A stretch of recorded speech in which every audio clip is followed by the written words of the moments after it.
বিসমিল্লাহির রহমানির রহিম। পরম করুণাময় ও অসীম দয়ালু আল্লাহর নামে শুরু। তানজিলুল কিতাবি মিনাল্লাহিল আজিজিল হাকীম। কিতাব অবতীর্ণ হয়েছে পরাক্রমশালী প্রজ্ঞাময় আল্লাহর পক্ষ থেকে। ইন্না আনজালনা ইলাইকাল কিতাবা বিল হাক্কি ফা'বুদিল্লাহা মুখলিসাল লাহুদ্দীন। আমি আপনার প্রতি এই কিতাব যথার্থরূপে নাজিল করেছি, অতএব আপনি নিষ্ঠার সাথে আল্লাহর ইবাদত করুন। আলা লিল্লাহিদ দীনুল খালিস والذين اتخذوا من دونه أولياء ما نعبدهم إلا ليقربونا إلى الله زلفى إن الله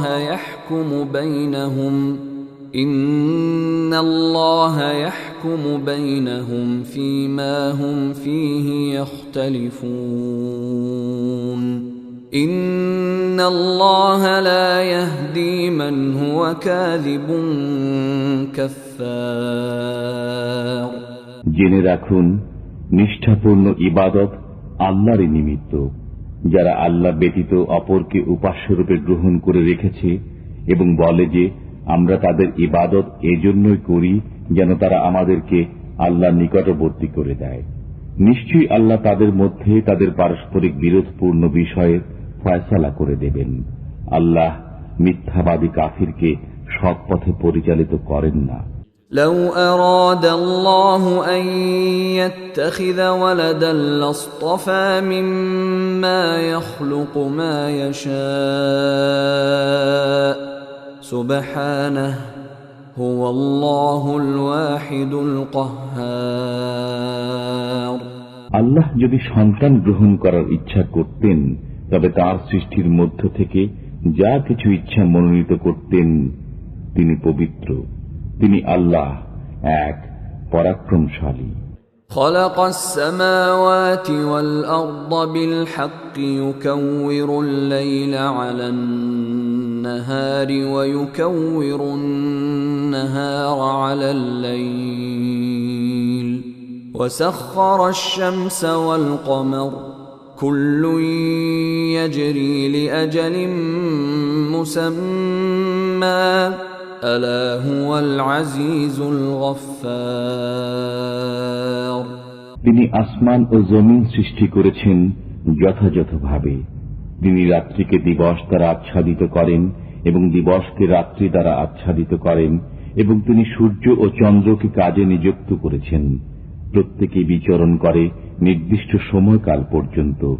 জেনে রাখুন, তিনি পরাক্রমশালী, ক্ষমাশীল।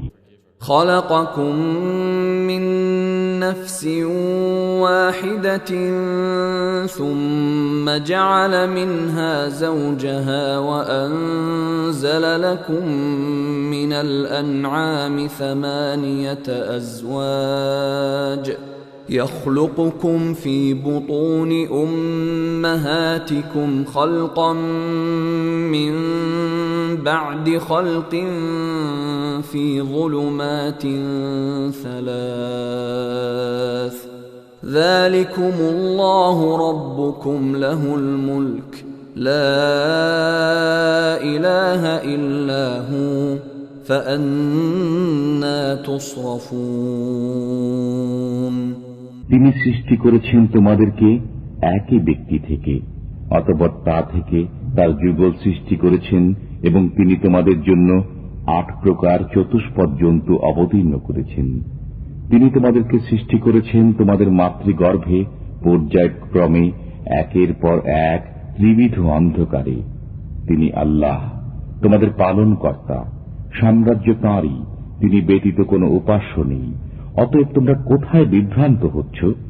ইন তাকফুরু ফাইন্নাল্লাহা গনিয়্যুন আনকুম ولا يرضى لعباده الكفر وإن تشكروا يرضه لكم ولا تزر وازرة وزر أخرى ثم إلى ربكم مرجعكم فينبئكم بما كنتم تعملون إنه عليم بذات الصدور যদি তোমরা অস্বীকার করো তবে আল্লাহ তোমাদের থেকে বেপরোয়া। তিনি তার বান্দাদের কাফির হয়ে পড়া পছন্দ করেন না। পক্ষান্তরে যদি তোমরা কৃতজ্ঞ হও তবে তিনি তোমাদের জন্য তা পছন্দ করেন। একের পাপভার অন্যে বহন করবে না। অতঃপর তোমরা তোমাদের পালনকর্তার কাছে ফিরে যাবে। তিনি তোমাদেরকে তোমাদের কর্ম সম্বন্ধে অবহিত করবেন। নিশ্চয়ই তিনি অন্তরের বিষয় সম্পর্কেও অবগত।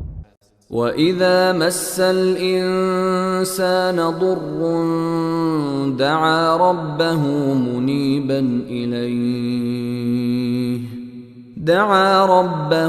مُنِيبًا إِلَيْهِ ثُمَّ إِذَا خَوَّلَهُ نِعْمَةً مِّنْهُ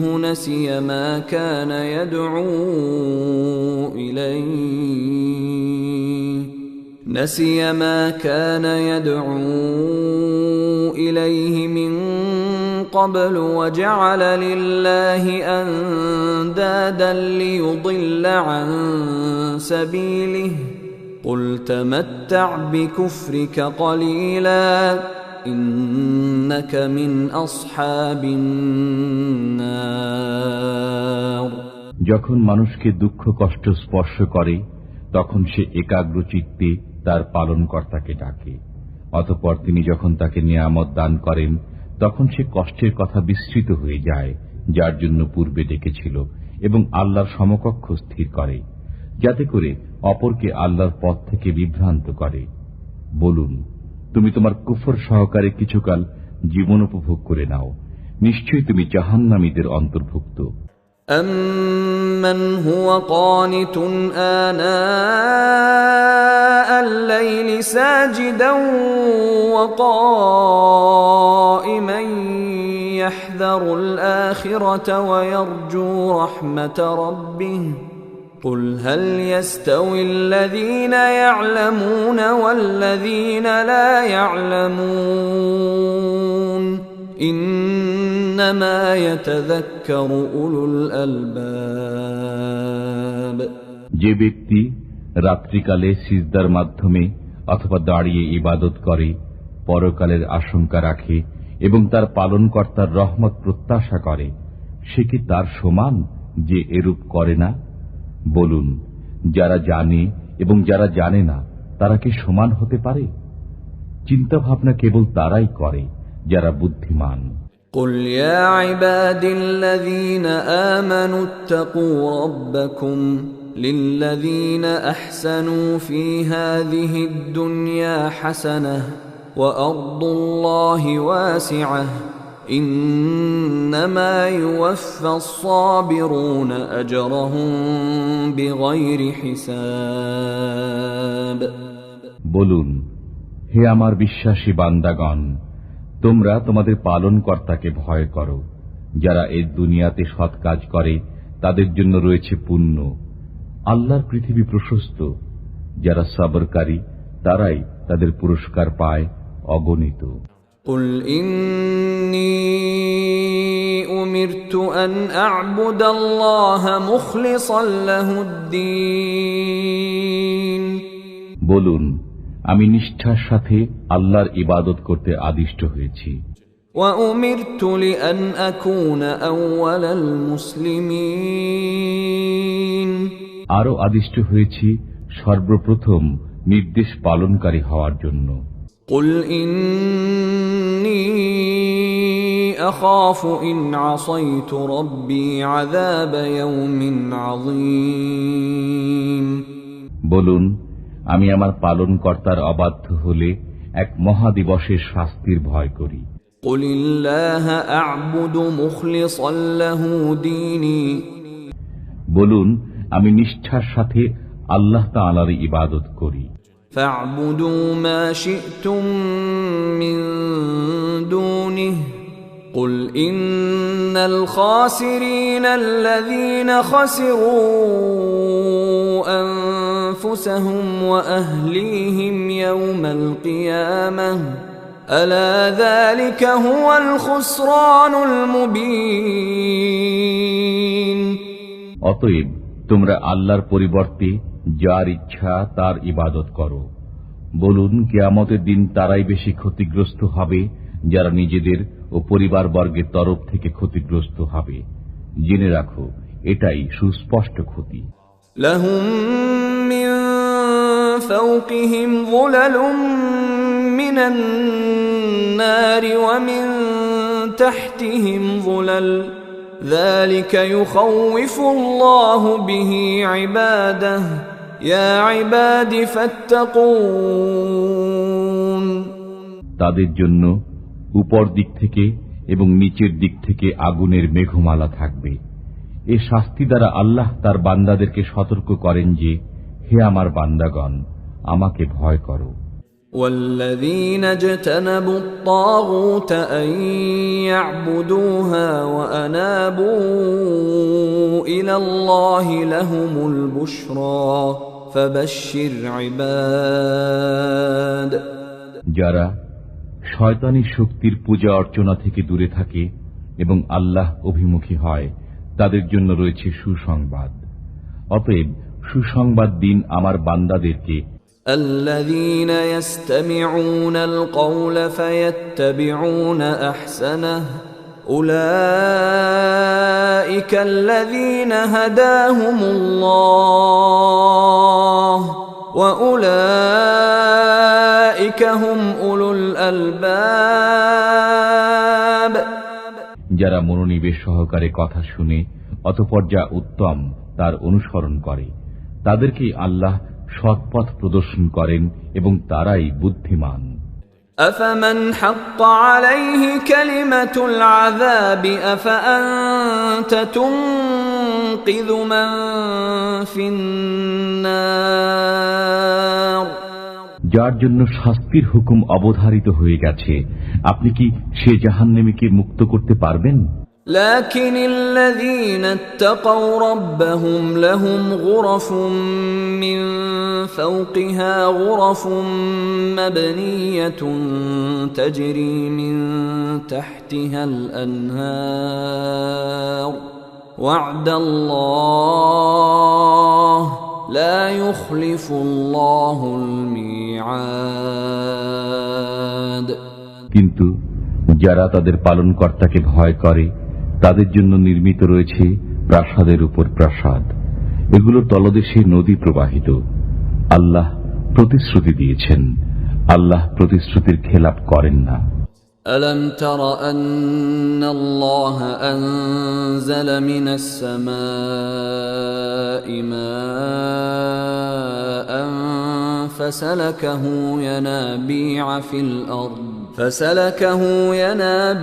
في الأرض ثم يخرج به زرعا مختلفا ألوانه ثم يهيج فتراه مصفرا ثم يجعله حطاما إن في ذلك لذكرى لأولي الألباب।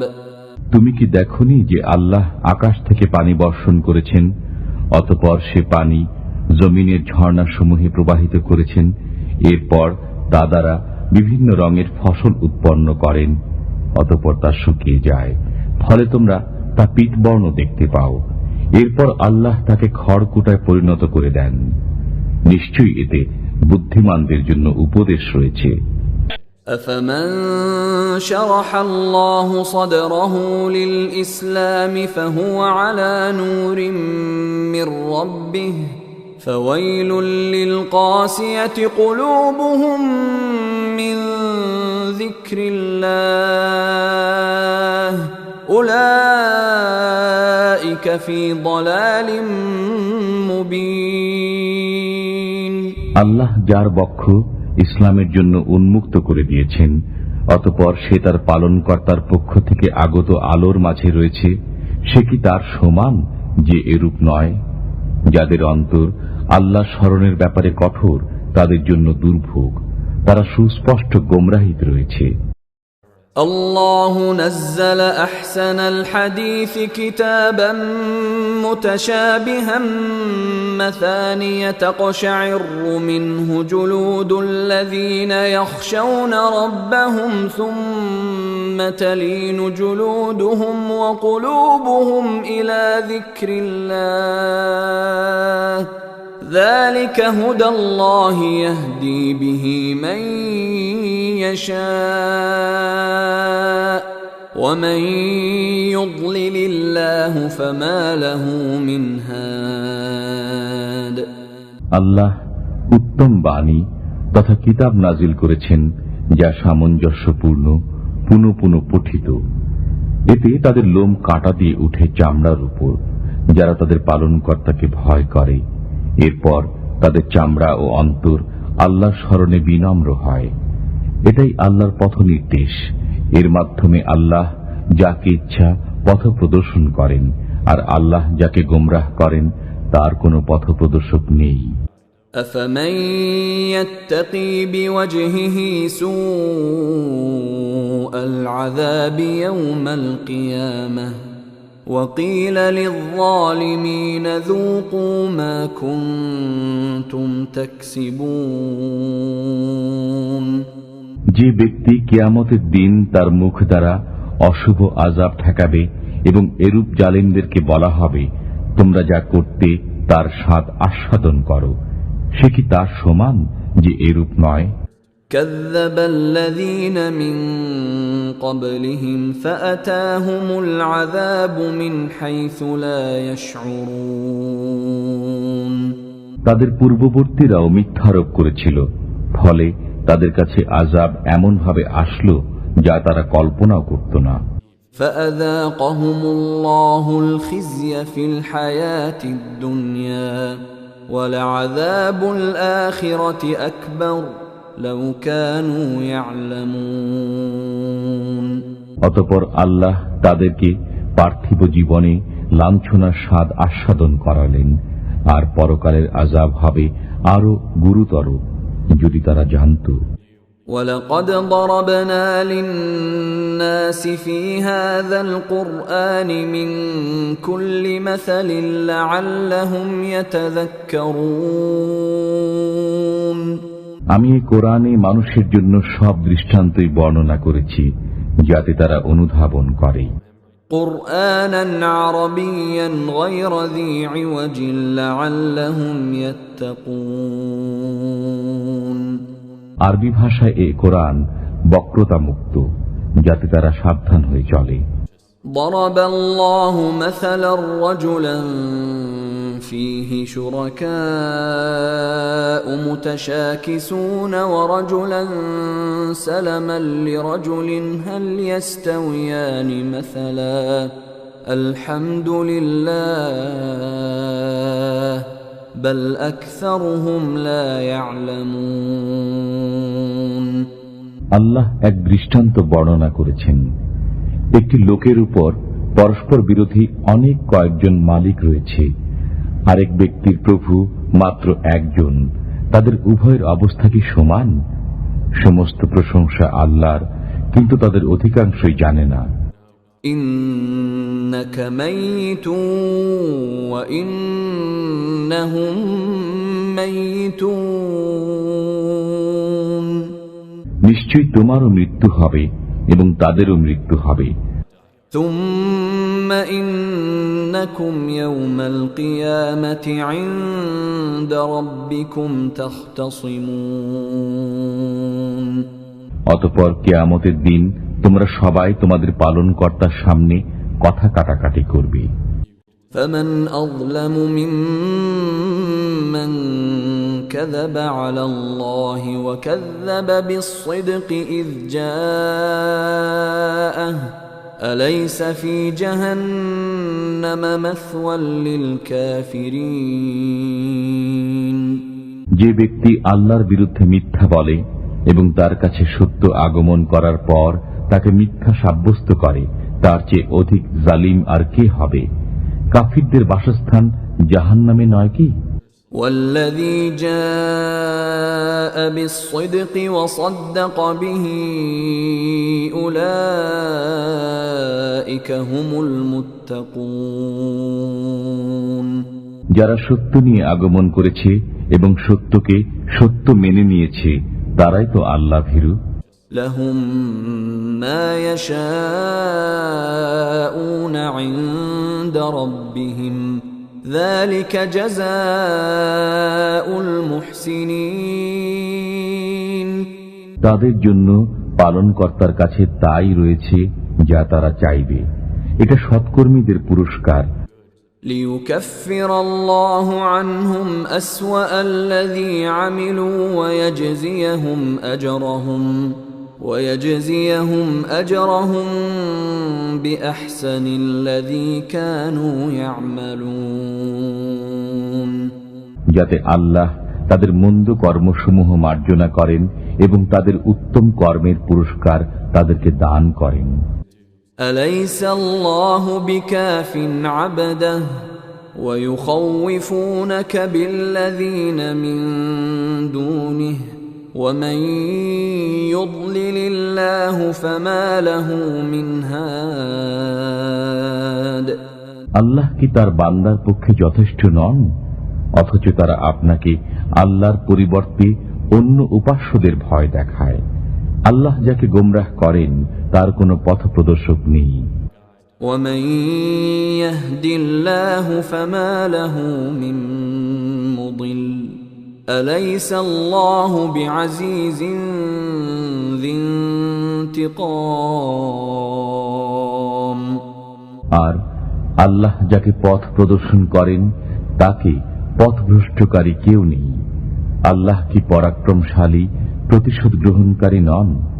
ولئن سألتهم من خلق السماوات والأرض ليقولن الله قل أفرأيتم ما تدعون من دون الله إن أرادني الله بضر هل هن كاشفات ضره أو أرادني برحمة هل هن ممسكات رحمته قل حسبي الله عليه يتوكل المتوكلون যদি আপনি তাদেরকে জিজ্ঞেস করেন আসমান ও জমিন কে সৃষ্টি করেছে, তারা অবশ্যই বলবে আল্লাহ।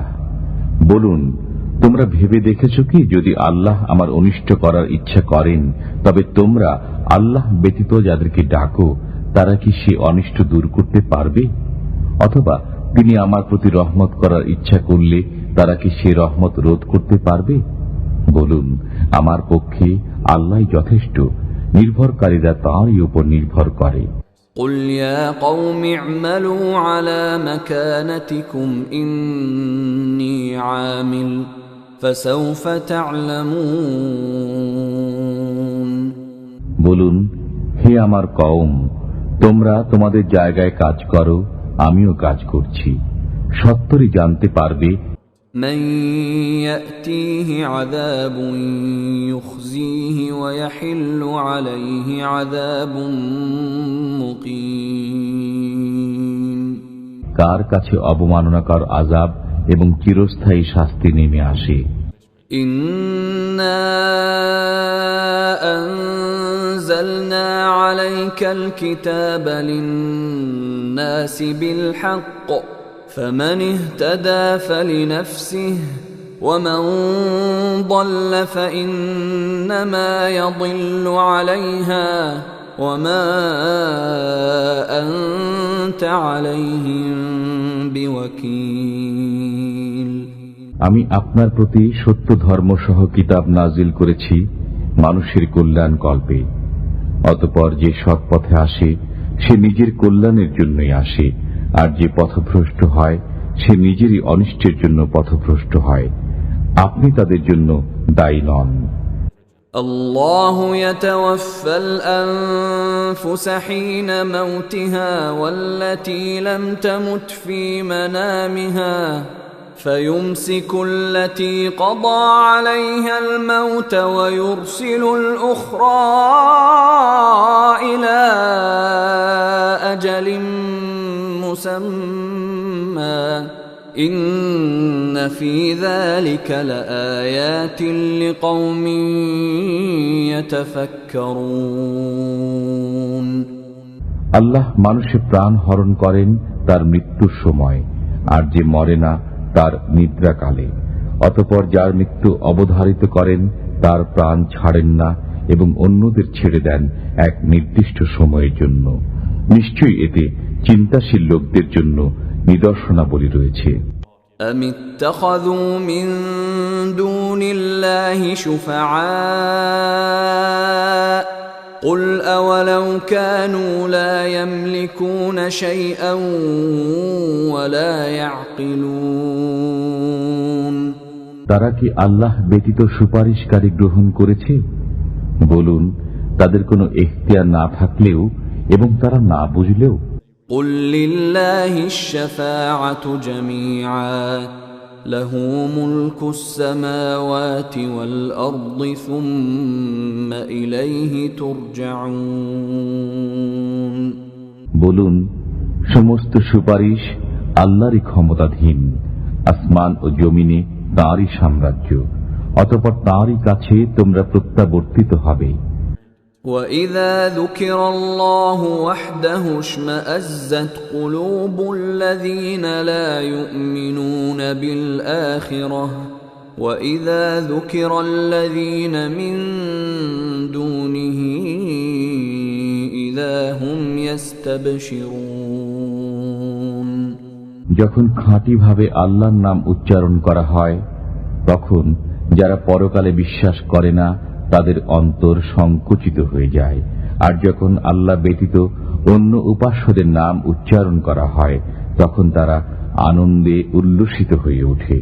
قُلِ اللَّهُمَّ فَاطِرَ السَّمَاوَاتِ وَالْأَرْضِ عَالِمَ الْغَيْبِ وَالشَّهَادَةِ أَنْتَ تَحْكُمُ بَيْنَ عِبَادِكَ فِيمَا كَانُوا فِيهِ يَخْتَلِفُونَ বলুন, হে আল্লাহ, আসমান ও জমিনের স্রষ্টা, দৃশ্য ও অদৃশ্যে জ্ঞানী, আপনি আপনার বান্দাদের মধ্যে ফয়সালা করবেন যে বিষয়ে তারা মতবিরোধ করত। وَلَوْ أَنَّ لِلَّذِينَ ظَلَمُوا مَا فِي الْأَرْضِ جَمِيعًا وَمِثْلَهُ مَعَهُ لَافْتَدَوْا بِهِ مِنْ سُوءِ الْعَذَابِ يَوْمَ الْقِيَامَةِ وَبَدَا لَهُم مِّنَ اللَّهِ مَا لَمْ يَكُونُوا يَحْتَسِبُونَ যদি গুনাহগারদের কাছে পৃথিবীর সবকিছু থাকে এবং তার সাথে সমপরিমাণ আরো থাকে, তবে অবশ্যই তারা কিয়ামতের দিন সে সবকিছুই নিষ্কৃতি পাওয়ার জন্য মুক্তিপণ হিসেবে দিয়ে দেবে। অথচ তারা দেখতে পাবে আল্লাহর পক্ষ থেকে এমন শাস্তি যা তারা কল্পনাও করত না। وَبَدَا لَهُمْ سَيِّئَاتُ مَا كَسَبُوا وَحَاقَ بِهِم مَّا كَانُوا بِهِ يَسْتَهْزِئُونَ আর দেখবে তাদের দুষ্কর্মসমূহ এবং যে বিষয়ে তারা ঠাট্টা বিদ্রুপ করত তা তাদেরকে ঘিরে নেবে। فَإِذَا مَسَّ الْإِنسَانَ ضُرٌّ دَعَانَا ثُمَّ إِذَا خَوَّلْنَاهُ نِعْمَةً مِنَّا قَالَ إِنَّمَا أُوتِيتُهُ عَلَى عِلْمٍ بَلْ هِيَ فِتْنَةٌ وَلَكِنَّ أَكْثَرَهُمْ لَا يَعْلَمُونَ মানুষকে যখন দুঃখ কষ্ট স্পর্শ করে তখন সে আমাকে ডাকতে শুরু করে। এরপর আমি যখন তাকে আমার পক্ষ থেকে নিয়ামত দান করি তখন সে বলে, এটা তো আমি পূর্বের জানামতেই প্রাপ্ত হয়েছি। অথচ এটা এক পরীক্ষা, কিন্তু তাদের অধিকাংশই বোঝে না। قد قالها الذين من قبلهم فما أغنى عنهم ما كانوا يكسبون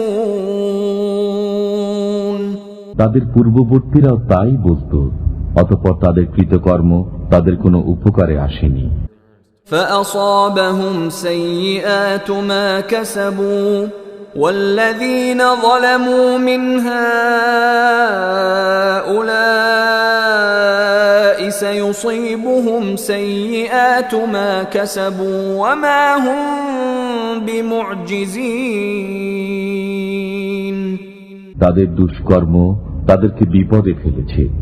এদের মধ্যেও যারা পাপী তাদেরকে অতি সত্বর তাদের দুষ্কর্ম বিপদে ফেলবে, তারা তা প্রতিহত করতে সক্ষম হবে না। أولم يعلموا أن الله يبسط الرزق لمن يشاء ويقدر إن في ذلك لآيات لقوم يؤمنون তারা কি জানেনি যে আল্লাহ যার জন্য ইচ্ছা রিজিক বৃদ্ধি করেন এবং পরিমিত দেন? নিশ্চয়ই এতে বিশ্বাসী সম্প্রদায়ের জন্য নিদর্শনাবলী রয়েছে।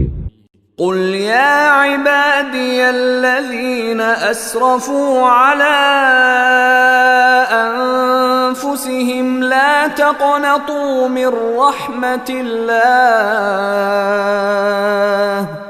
إن الله يغفر الذنوب جميعا إنه هو الغفور الرحيم বলুন, হে আমার বান্দাগণ, যারা নিজেদের উপর জুলুম করেছ, তোমরা আল্লাহর রহমত থেকে নিরাশ হইও না। নিশ্চয়ই আল্লাহ সমস্ত গুনাহ মাফ করেন, তিনি ক্ষমাশীল পরম দয়ালু। وأنيبوا إلى ربكم وأسلموا له من قبل أن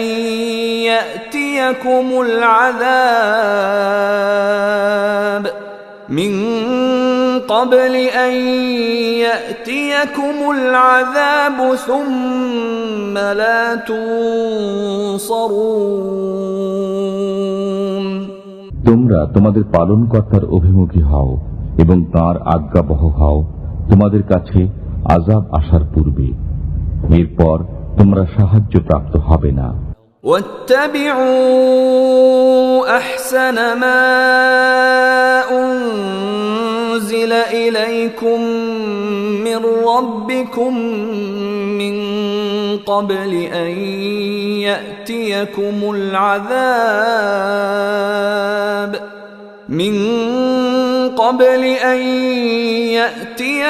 العذاب بغتة وأنتم لا تشعرون তোমাদের প্রতি অবতীর্ণ উত্তম বিষয়ের অনুসরণ করো, তোমাদের কাছে অতর্কিতে ও অজ্ঞাতসারে আযাব আসার পূর্বে।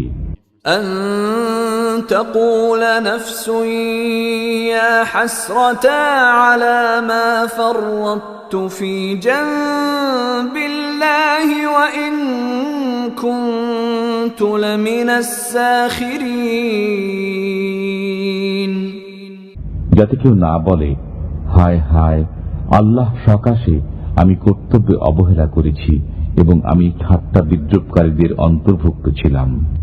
أو تقول لو أن الله هداني لكنت من المتقين অথবা কেউ যেন না বলে, আল্লাহ আমাকে পথ প্রদর্শন করিলে আমি তো অবশ্যই মুত্তাকীদের অন্তর্ভুক্ত হইতাম। أو تقول حين ترى العذاب لو أن لي كرة فأكون من المحسنين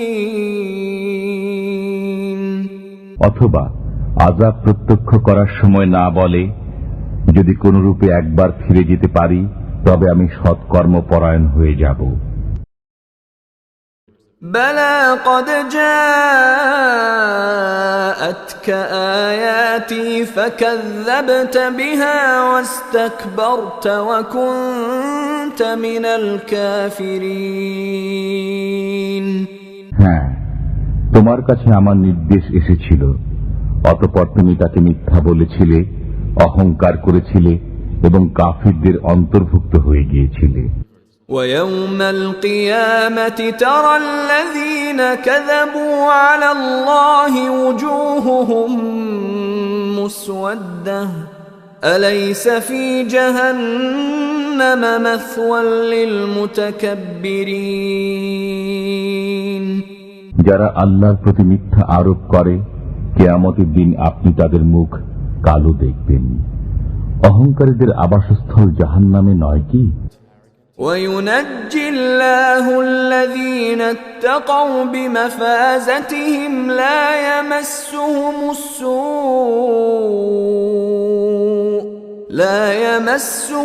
السوء ولا هم يحزنون।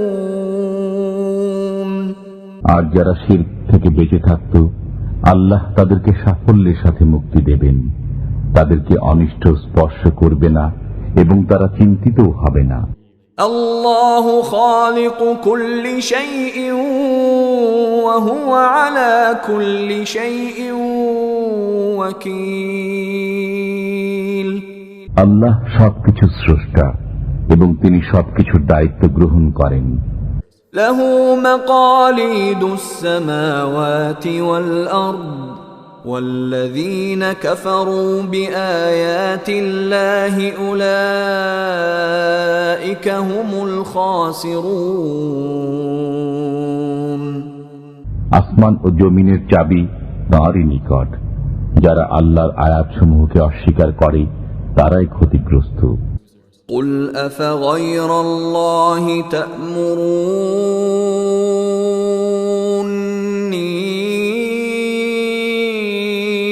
أعبد أيها الجاهلون।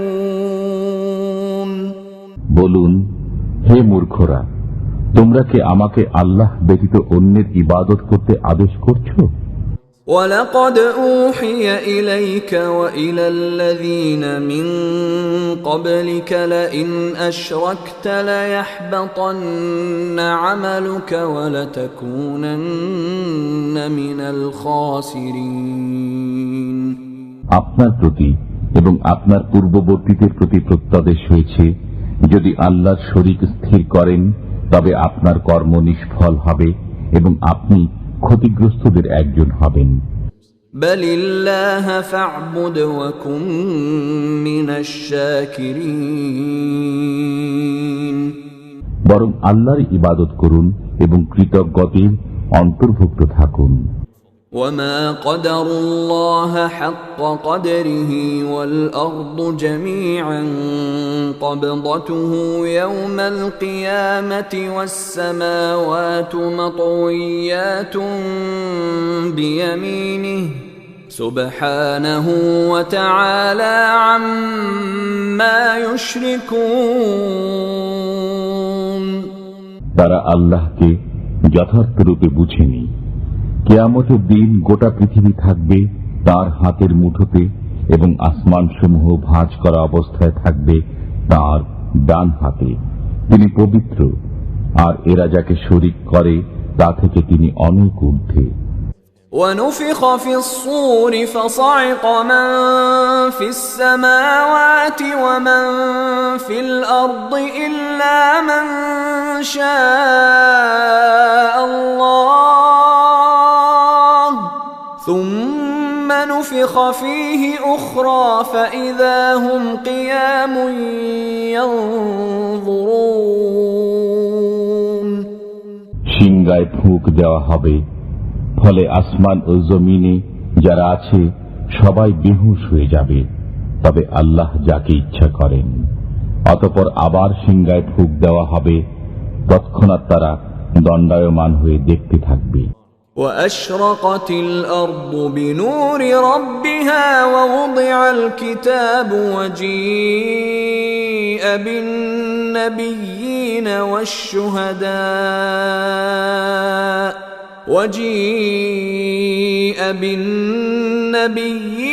والشهداء وقضي بينهم بالحق وهم لا يظلمون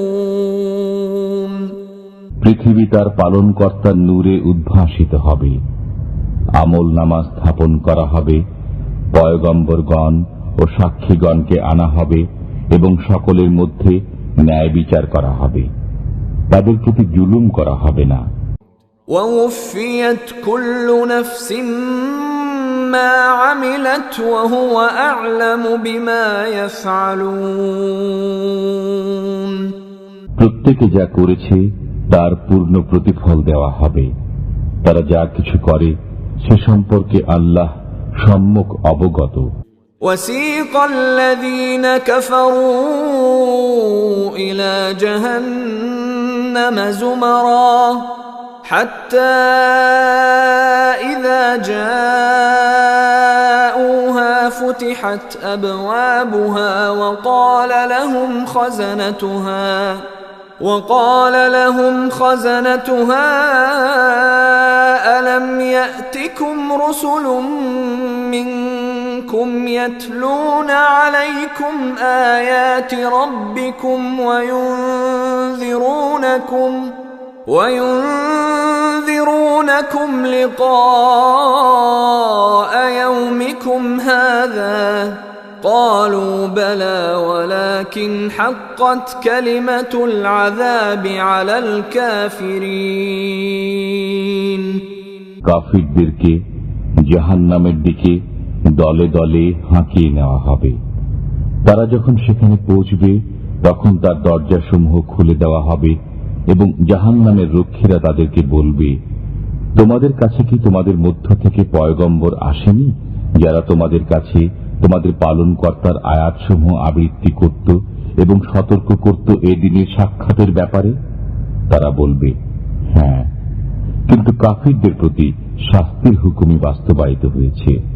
قيل ادخلوا أبواب جهنم خالدين فيها فبئس مثوى المتكبرين বলা হবে, তোমরা জাহান্নামের দরজা দিয়ে প্রবেশ করো, সেখানে চিরকাল অবস্থানের জন্য কত নিকৃষ্ট অহংকারীদের আবাসস্থল।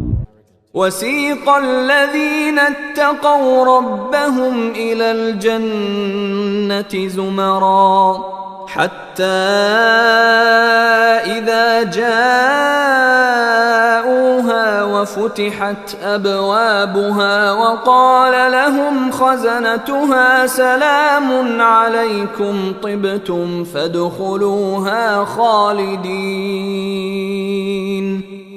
যারা তাদের পালনকর্তাকে ভয় করত তাদেরকে দলে দলে জান্নাতের দিকে নিয়ে যাওয়া হবে। যখন তারা উন্মুক্ত দরজা দিয়ে জান্নাতে পৌঁছবে এবং জান্নাতের রক্ষীরা তাদেরকে বলবে, তোমাদের প্রতি সালাম, তোমরা সুখে থাকো, অতঃপর সদা সর্বদা বসবাসের জন্য তোমরা জান্নাতে প্রবেশ করো। وقالوا الحمد لله الذي صدقنا وعده وأورثنا الأرض نتبوأ من الجنة حيث نشاء فنعم أجر العاملين তারা বলবে, সমস্ত প্রশংসা আল্লাহর, যিনি আমাদের প্রতি তাঁর ওয়াদা পূর্ণ করেছেন এবং আমাদেরকে এ ভূমির উত্তরাধিকারী করেছেন। আমরা জান্নাতের যেখানে ইচ্ছা বসবাস করব। মেহনতকারীদের পুরস্কার কতই চমৎকার। وترى الملائكة